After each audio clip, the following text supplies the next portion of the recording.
तो क्या आपको उम्मीद है कि मस्जिद के लिए भी जाएंगे मोदी जी, और जाना चाहिए? क्यों नहीं जाएंगे? हाँ जाना चाहिए। भारत के प्रधानमंत्री हैं, किसी जाति विशेष के प्रधानमंत्री नहीं है। हाँ। तो आप और कह रहे दूसरी हैं बात जाना चाहिए। सुनिए, ये सिर्फ भाजपा नेताओं का हिंदू मुसलमान कराने का है। भाजपा का नेता सब मुसलमान दामाद खोजता है, लंबी फहरिस्त है। हाँ, ठीक है। ये आपस में अमन भाईचारा समाप्त करते हैं, ऐसी कोई बात नहीं तो है। सर आपने कहा कि मोदी जी को जाना चाहिए मस्जिद के लिए भी, बिल्कुल जाना चाहिए। तो फिर मंदिर के लिए जा रहे हैं तो क्या दिक्कत है?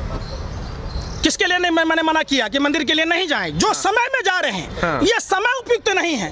ये देव उठावनी एकादशी को मुहूर्त करते, किसी शुभ मुहूर्त में करते, मैंने मना कहाँ किया? अच्छा, तो आपको दिक्कत नहीं है मोदी जी के जाने, आपको टाइम से दिक्कत है?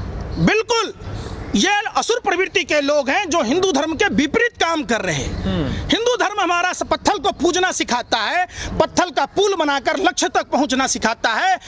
हमारा हिंदू धर्म नफरत की बात नहीं कहता। आप कहीं हिंदू धर्म के शास्त्र में दिखा दीजिए। मनुष्य मरने की बात की जाती है, इंसान को पूजने की बात की जाती है, इंसान की हत्या कराने की बात नहीं की जाती, मॉब लिंचिंग की बात नहीं की जाती, लेकिन बहन बेटियों की इज्जत आबरू लूटने की बात नहीं की जाती। आप कुलदीप संगर चिन्मयानंद जैसे, नित्यानंद जैसे लोग, ये आसाराम के चेले झांसाराम है। क्या वो बलात्कार करे तो हिंदू नहीं माने, हिंदू मानेगा उसको? बलात्कारी है, उसको सजा मिलनी चाहिए। बलात्कारियों की भारतीय जनता पार्टी का नाम होना चाहिए भारतीय बलात्कार पार्टी। सर जो मुहूर्त निकला वो भी तो धर्म ग्रंथों के अनुसार निकला ना? बिल्कुल नहीं, ये अपने मन की उपज है उनकी। आप हमें साबित कर दो।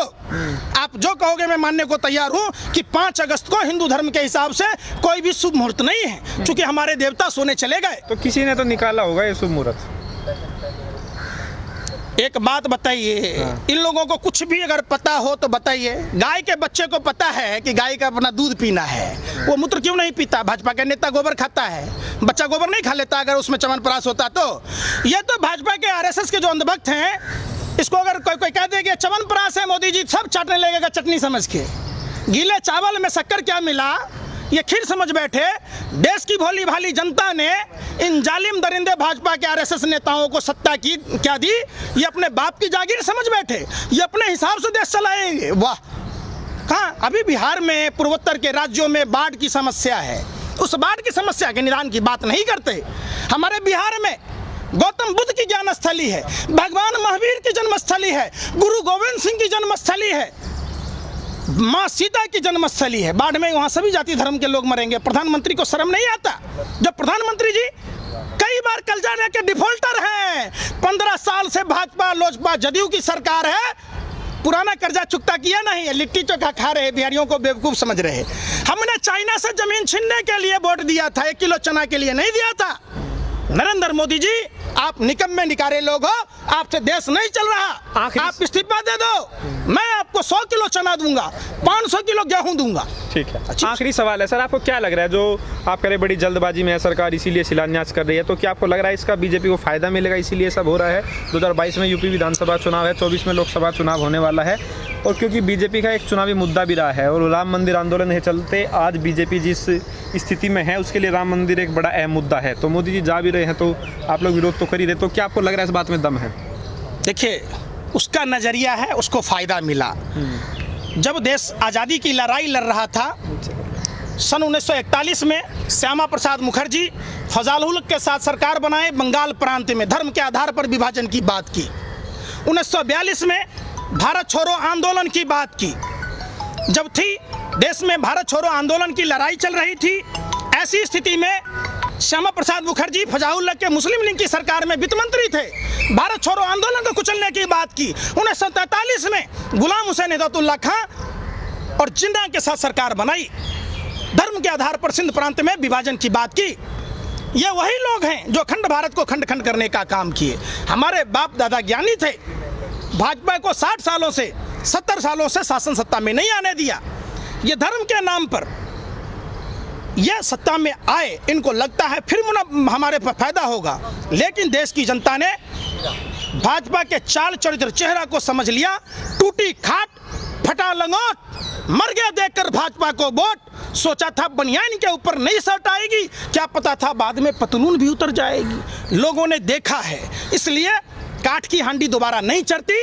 अब नरेंद्र मोदी जी का क्रेज चलना नहीं है, धर्म का आवरण कब लेता है? जब दुनिया में आदमी सब चीज़ों से थक जाता है। मोदी जी और भाजपा आरएसएस के लोग थक चुके हैं। ये एक नंबर त्रिलोकी फेकेश्वर, जुठेश्वर, लुचेश्वर, टुचेश्वर, गपेंद्र, बाबा झांसाराम असमर्थ हैं। इनसे कोई काम नहीं होता। जो 2013 में महंगाई का मुद्दा हो, किसानों की आय दुगुनी करने की बात हो, नारियों की सम्मान की बात हो, 5 गांव आदर्श बनाने की बात हो, 100 स्मार्ट सिटी बनाने की बात हो, सीमा पर तनाव की बात हो, एक आंख के बदले में 100 सर लाने, एक आंखें लाल करके दिखाने की बात हो, एक सर के बदले में 100 सर लाने की बात हो, ले आए प्रधानमंत्री जी। बिहार चुनाव के चक्कर में बिहार रेजिमेंट के फौजियों को 20 फौजियों की हत्या करवा दी। जब भारत तिब्बत पुलिस था, राफेल तो ले आए ना, राफेल ले आए ना। राफेल में कितनी दलाली खाई पूछा आपने? ये जो भाजपा का जो कार्यालय बना है, ये भाजपा आरएसएस के नेता क्या बाप दादा इनके रिक्शा चलाए थे, चाय बेचे थे, कहीं झाड़ू पोछा करके लाए थे? ये उसी दलाली का पैसा है लेकिन सर बार जो बार देश को टुकड़े टुकड़ों में बेचा है। सर, एक सवाल है, बार बार मुहूर्त की जो बात आ रही है सर, अगर इस मुहूर्त में जो दिन अभी चल रहे हैं, अगर किसी के बच्चा पैदा हो ले तो क्या उसे अपनाने से मना कर देंगे लोग? देखिए, आप आस्था के साथ खिलवाड़ नहीं करेंगे, आस्था के साथ खिलवाड़ नहीं करेंगे। हम हर धर्मों में झूठ और पाखंड का विरोध करते हैं। जब मोदी जी अपने को हिंदुओं का फर्जी ठेकेदार बताते हैं कि मुहूर्त तो पाखंडवाद है। बिल्कुल पाखंड है। तो फिर होने दीजिए, फिर दिक्कत क्या है? फिर पाखंड कैसे नहीं है? जब मुहूर्त, जब हम धर्म को मानते हैं, आस्था के साथ आप खिलवाड़ नहीं कर सकते। तो सर धर्म में तो ये भी है ना सर। पाखंड में क्या है? आप फिर वही बात, हिंदू धर्म में लिखा हुआ है मनुर भवा, आप क्यों नहीं मानते? भगवान श्री कृष्ण कहते हैं नर ही नारायण है, आप क्यों नहीं मानते? क्यों पूरे देश में दंगा कराते? कभी जाति के बीच में दीवार, कभी धर्म के बीच में दीवार। क्यों गुजरात मुरल छुपाने के लिए दीवार खींचनी पड़ी? वाह, आप अपने हिसाब से फैसला नहीं ले सकते ना। आप किसी एक चीज पर आपको बिल्कुल अमल करना होगा। तो आप सहूलियत के हिसाब से जहाँ पर लगेगा पाखंड है वहाँ आप कहेंगे पाखंड हो रहा है, फिर आप कहेंगे कि यहाँ आस्था है तो आस्था। हम कहेंगे आपको नहीं दिखता, अपन नहीं खाते। एक मोदी जी रोटी खा रहे हैं, बाकी सब क्या खा रहा है? ये गोबर खाने वाले लोग तय करेंगे कि अन्न खाने वालों को कि क्या करना चाहिए।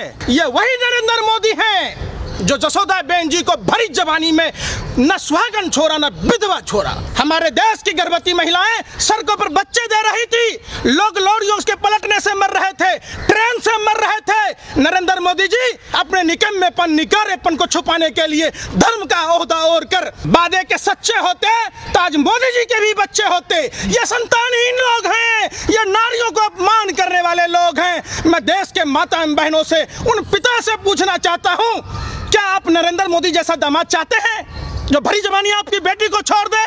मैं उस भाई से पूछना चाहता हूं कि क्या नरेंद्र मोदी जैसा जीजा आपको मिले जो आपकी बहन को भरी जवानी न सुहागन छोड़े न विधवा छोड़े? अमित शाह को गोबर क्यों नहीं खिला रहे? तारीफ पार गृह मंत्री को क्यों नहीं गौमूत्र पिलाया जा रहा? कहां गई देश की प्रज्ञा ठाकुर? हनुमान चालीसा क्यों नहीं पढ़वा रही? कहां गए अर्जुन राम मेघवाल? क्यों नहीं भाभी जी पेपर खिलवा रहे? ऐसा कोई सगा नहीं जिसको मोदी ने ठगा नहीं। ये अपने घर में थे, अपने माता पिता को ठगते थे, धोखा देते थे। जसोदा बेन जी से शादी किया, जसोदा बेन जी को धोखा दिया। गुजरात में मुख्यमंत्री थे, गुजरात को धोखा दिया। आज देश को धोखा। एक नंबर का धोखेबाज प्रधानमंत्री, पहली बार।